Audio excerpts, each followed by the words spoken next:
kubaho kwabo n'imirimo yabo yose.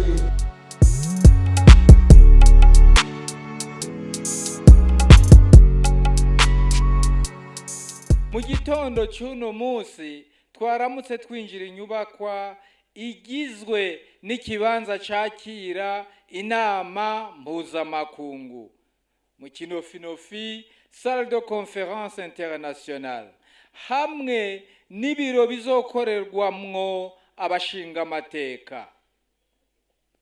Iyo nzu yubatswe mu ntumbero yo korohereza abashingamateka n'abakozi mu kazi kabo ka misi yose, maze baronke ihemero.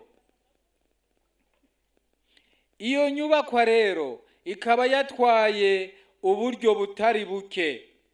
Inama Nshingamateka yonyene ntiyari kwishoboza kuyubaka. Vyabaye ngombwa ko dutera kamo leta n'abagenzi, kandi karumviswe. N'ikimenyamenya bamwe batanze ibikoresho, abandi batanga uburyo, hari n'abatanze ibikorwa. Twabonye ko amahera yubatse irya nyubakwa yose hamwe ari imiriyaridi indwi